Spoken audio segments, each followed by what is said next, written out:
Tháng 6 trời mưa không rơi, trời không mưa em cũng lạy trời mưa. Em lạy trời mưa phong kín đường về, và đêm ơi xin cứ dài vô tơ. Mình dựa vào nhau cho thuyền ghé bến, sưởi ấm đời nhau bằng những môi hôn.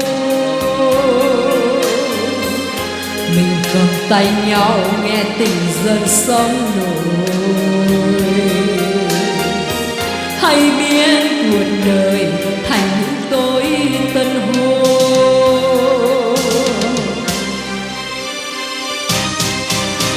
Da em trắng anh chẳng cần ánh sáng,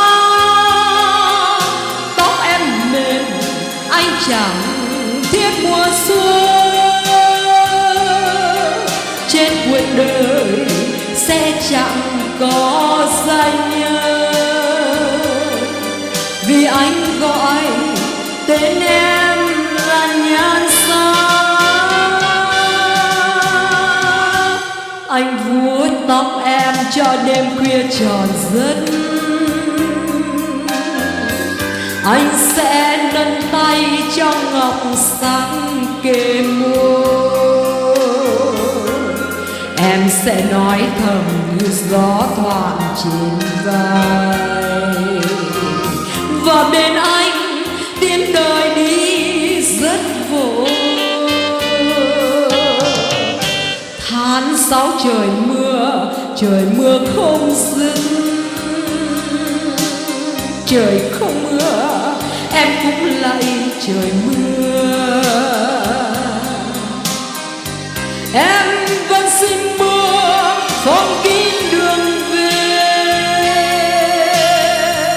em nhớ suốt đời mưa tháng 6.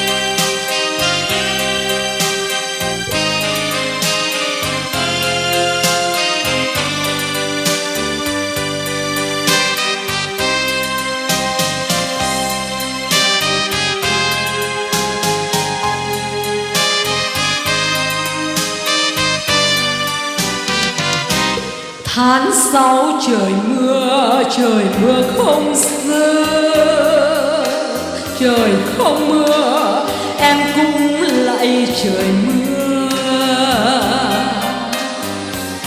Em lạy trời mưa phong kín đường về, và đêm ơi xin cứ dài vô tơ. Mình dựa vào nhau cho thuyền ghé bến, sưởi ấm đời nhau bằng những môi hôn. Mình cầm tay nhau nghe tình dân sóng nổi, hay biến cuộc đời thành những tối tân hôn.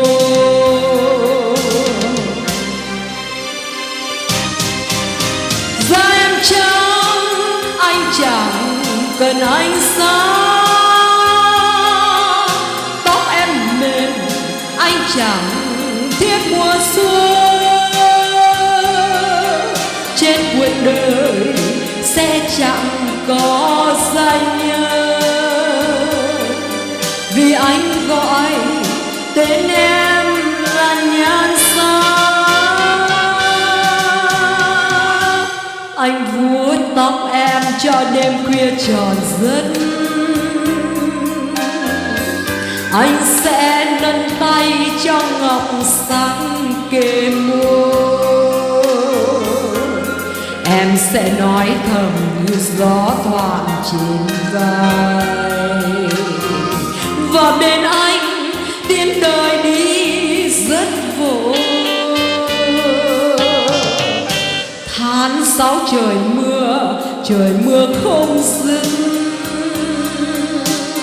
trời không mưa em cũng lạy trời mưa.